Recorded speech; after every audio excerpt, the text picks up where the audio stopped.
ঝড়ের মাস বৈশাখ। এই বৈশাখের মতোই রবি ঠাকুরের জন্ম।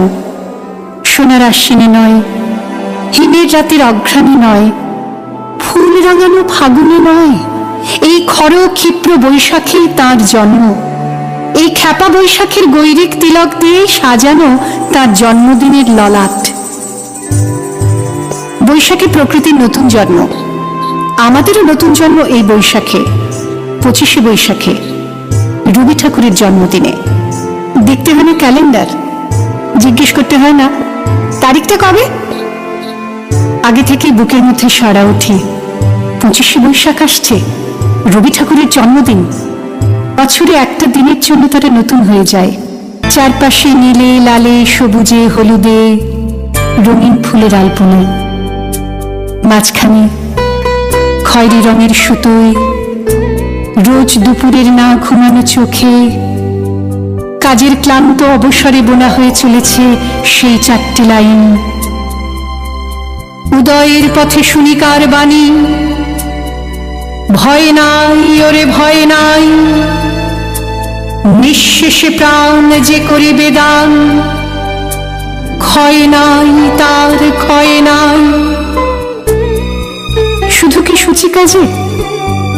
না, বিদেশকে চোখের সামনে দৃষ্টান্ত করে রাখার আন্তর্জাতিকতা রবি ঠাকুরের। আমাদের সংস্কৃতিকে মাটির কাছাকাছি এগিয়ে নিয়ে যাওয়ার সংকল্পে রবি ঠাকুর।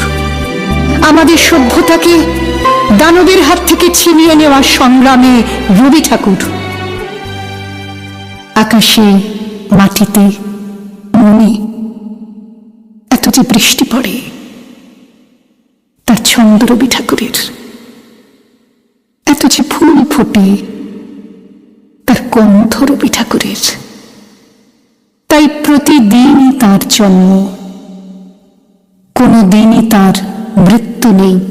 কালের কালা পাহাড় এসে কোনো দিন যদি ভারতবর্ষ থেকে সমস্ত ঠাকুরের পুজোর প্রদীপ নিভিয়ে দিয়ে যায়, তবু একটি ঠাকুরের বেদি চিরকাল থাকবে মাটির সঙ্গে গাঁথা। কোন ঠাকুর? রবি ঠাকুর। রবি ঠাকুর।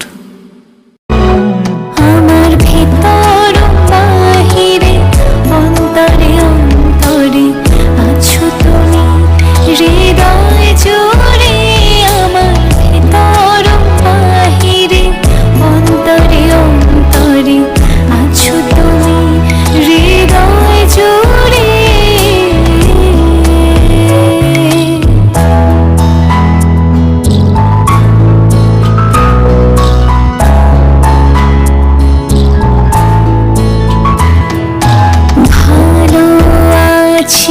ভালো থেকো, আকাশের ঠিকানা